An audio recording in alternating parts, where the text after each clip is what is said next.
Ensuite, comment je fais pour diminuer les risques et assurer la sécurité du système d'information pour l'utilisateur final? Ça veut dire quoi? Comment mieux gérer le partage des données avec les collaborateurs? Ok?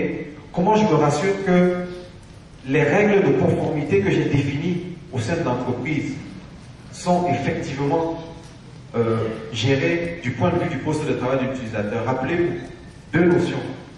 Autonomie, mais contrôle de cette autonomie-là. Ok? Autonomie et contrôle de l'autonomie.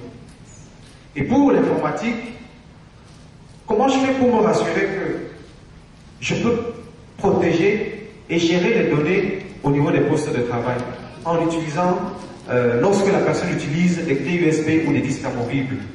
Ok?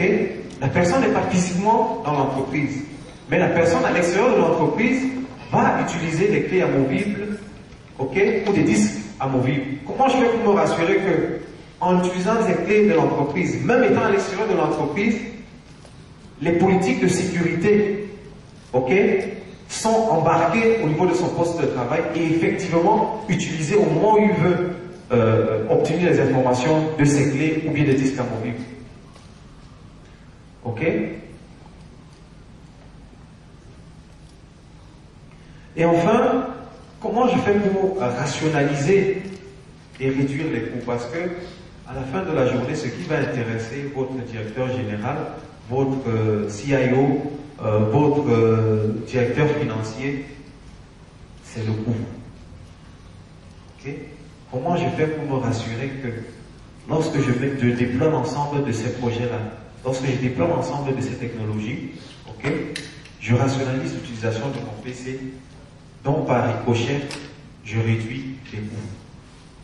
C'est ça le bottom line. Parce que jusqu'à présent, l'informatique a toujours été considérée dans les entreprises comme un centre de coût. Comment je fais pour que, tout en mettant en place mes projets, ok, je puisse rassurer le décideur final sur la réduction de mes coûts? En résumé, 3 couches pour ce qui est du client Windows en entreprise. Donc, l'infrastructure du poste de travail qui va avoir Windows 7 à partir de la version entreprise. Ok? Parce qu'au-delà de la version entreprise, il y a d'autres déclinaisons de versions, mais la synergie n'est disponible qu'à partir de la version entreprise. D'abord, pour l'infrastructure du poste de travail. Pour ce qui est de l'infrastructure des serveurs, on va bien entendu avoir Windows Server 2008 R2 avec les fonctionnalités de virtualisation. Rappelez-vous, on est dans une explosion de nombre de machines, tant physiques que virtuelles. Il faut les gérer.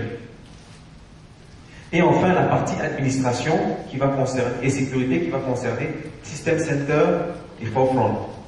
Comment je fais pour contrôler les déploiements à distance? Comment je fais pour superviser l'ensemble de cette infrastructure-là?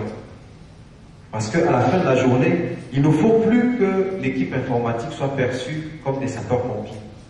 Parce que jusqu'à présent, l'informatique en entreprise est plus perçue comme une bande de sapeurs-pompiers. Ça veut dire quoi? Un problème se pose, on résout le problème, on ne s'attaque pas à l'occurrence qui a déclenché le problème.